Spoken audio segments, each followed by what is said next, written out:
morning everybody, rise and shine. Welcome back, I'm Andy. I know I've been away for a while, but today we are heading to Tamiang. As you can see, I'm riding alone right now, but I will be joining the SPCC train and riding with the group. Hopefully it will be a very beautiful day. Hey, what's up? This is Andy from the future, or more precisely the following day. So I initially was planning to do the rant about Strava at the end of the ride, but as always life gets in the way. So here I am on the next day doing my recovery ride, and I would like to talk to you about Strava and its latest controversy. So it all started with a Reddit post by a couple of users, a couple of Strava users who realized that their premium service was going to be renewed and the price was doubled. Yes, doubled. You heard me correctly. Strava Premium is now double the price for some people. Now, Strava refused to tell you what the exact price is because it's dependent on the region you're from. So if, for example, you're from Indonesia, America, Australia, Germany, United Kingdom, and so on, it's likely that you will have to pay 2 times the price coming this February. Now, it's still in a gray area, and there is a great video by the DC Rainmaker who's addressed this problem. Now, personally, I think that the Strava issue and the controversy started when they didn't really care about the users. Now, Strava thinks that it's alright to charge users for premium features, which I'm perfectly fine, but the premium features are, well, they're lacking. And the main reason that people use Strava is because of its social aspect. And one of the biggest social aspects that Strava has is the KOMs or QOMs. Segments. People love segments. People want to talk about the segments, they want to compete against each other, or even among themselves. Now, here's my biggest problem with the Strava segments. Over the years, I've realized that Strava does not care about any segments, and they expect you, the user, to curate every single segment. So I have in my local area a few segments, well actually there's more a few segments, there's a handful of segments which are just filled with people driving their cars because they either forgot to turn off their Strava or their Garmin head units, or they purposely turn on their Strava app on their phone and just decided to drive on that particular segment just to get the KOM. Now, it's clear that these people have violated the Strava segment rules, and they're doing this, you know, just to show off, or I have no idea what it is for. But my beef is that if you're a premium subscriber or if you're just a Strava user, this is the fun of it. Now, if you have a board filled with 20-30 users who are driving their cars at 100 kilometers an hour, where's the fun? Now, look at this. Here's a ride of a user averaging over 70 kilometers an hour for 600 kilometers plus.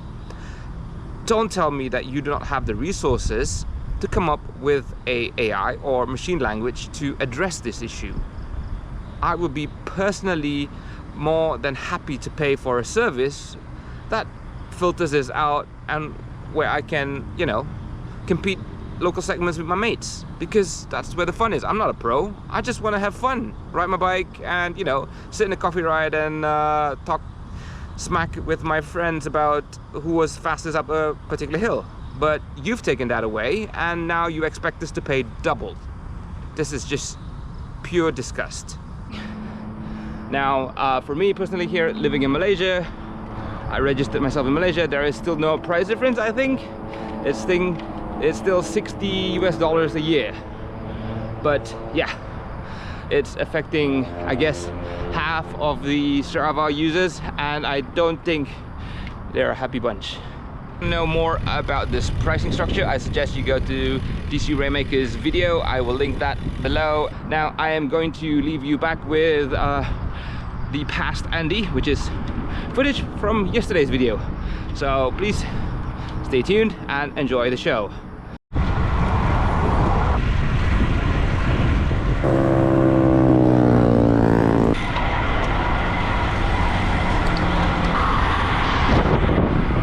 Beautiful.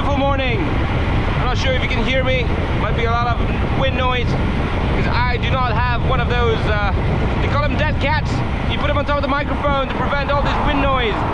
Gotta get me one. Hopefully my hand shelters the wind enough so you can hear me. Anyway, Putrajaya looks really beautiful this morning. Really foggy, sun's coming up, but it looks like it's gonna be a really hot day.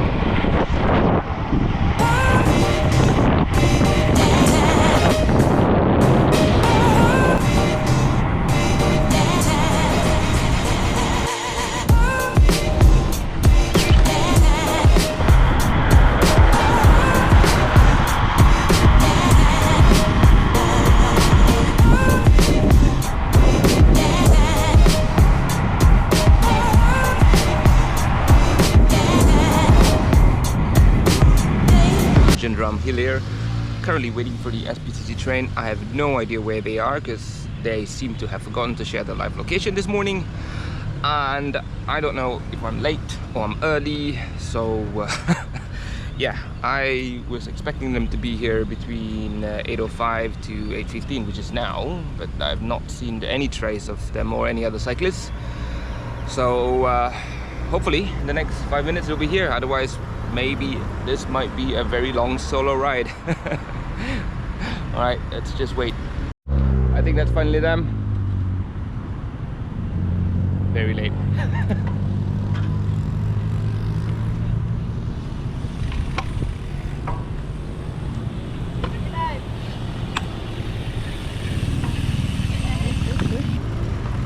Janji nak live location konon. Tahu dia. Cuma kah dia? Live. Macam ni lah, datang ride. I thought I was late, you know. Oh ya ke? Tak dah, okey je. Cuma slow pace je tadi. Oh! Close the gap!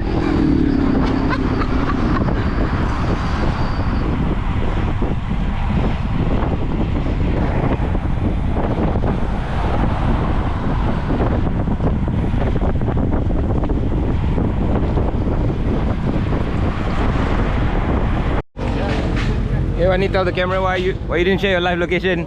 I woke up late. I See? woke up at 7. I'm so sorry. Somebody was like, oh, don't forget to wake up, don't wake up late, okay? I had a late night chatting with someone. Someone kept me awake. Yeah, oh, my fault now.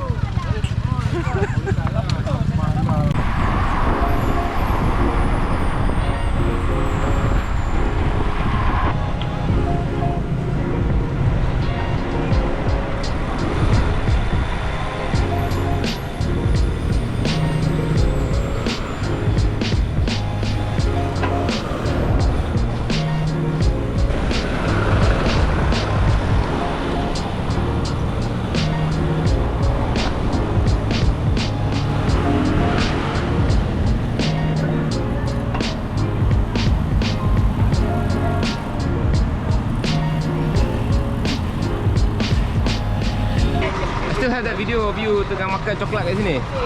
I haven't uploaded yet. No! Now I'm gonna slot it in between here. No! Because I didn't edit that video. Hey, oi. Siapa cini? Alright, jom. Yeah, I'm gonna chicken. Chicken mana? Oh, maybe I climb satu lah, come back down.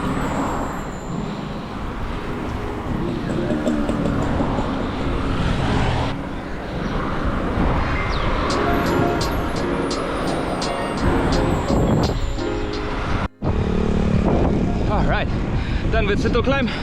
Now descend. Hi!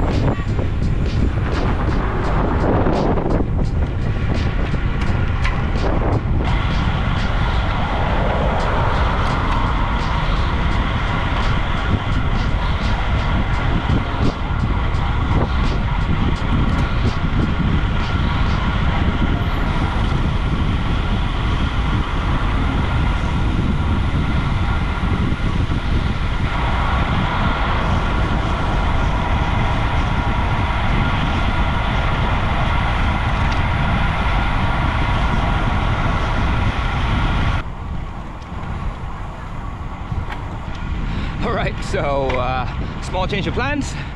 Initially, the plan was to ride to Myang with the whole group, But unfortunately, my Di2 battery is giving me low warning. I have no clue how much battery I have left, because this is the new 12-speed Di2. Apparently the battery is much smaller compared to the older one. So what I've done now is done a quick U-turn. I'm doing the smaller climb here called Bukit Puyu, Bukit Tikus. Riding down to Lenggeng, and I'll have something to eat, coffee, and then head back. And we'll see how much battery we have left once we reach home. I reckon it'll be another 2 hours before I reach home, so let's hope the battery survives. Also mentioned that I was quite surprised that the battery indicator on the Garmin head unit only shows like how many bars you have left, so it's not really accurate in terms of percentage wise. I would hope that, you know, ouch, I was hoping that it would give a percentage, that way I could calculate how much battery I have left. But no, I got like 2 bars out of I don't know how many left. So here we go, climbing time. Whew. Reached the top of, I don't know, Bukit Tikus Rat Hill, or Bukit Puyu, which also means Pigeon Hill. Well, I don't see rats, I don't see pigeons. I see monkeys.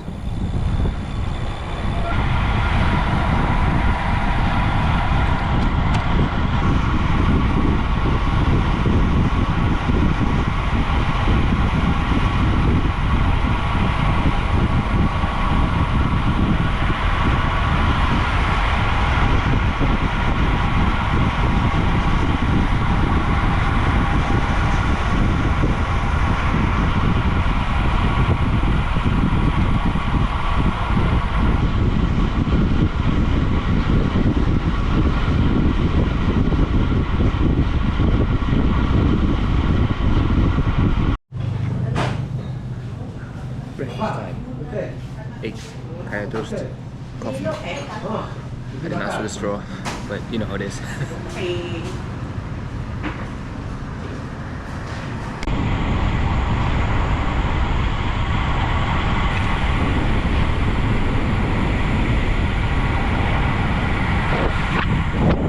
This is nice.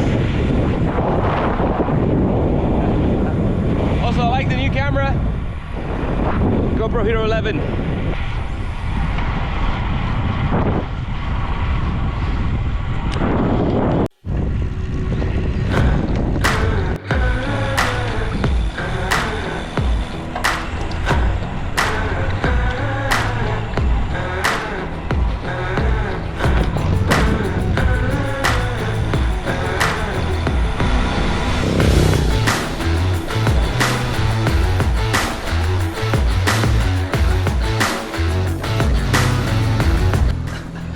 We are under the very famous big tree for no reason. Well, it is nice and shady down here. And it's really hot. I'll take a short break, and you know what? When we get back, let's talk about Strava. Shame on you, Strava.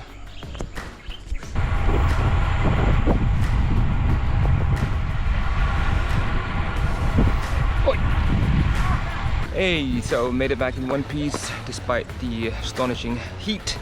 Anyway, I seem to have a front wheel puncture, and the best part of running tubeless is that I didn't even know I had a puncture. Rode all the way back trying to rinse off the bike, and I found sealant all over the down tube. So all I need to do is now just check if there's anything stuck in the tire. If not, it's all good to go. Just need to top up the sealant. Now, yeah, that wraps up my ride for today. Thank you so much for watching. Don't forget to like and subscribe. I'll see you guys in the next one. Cheers, bye.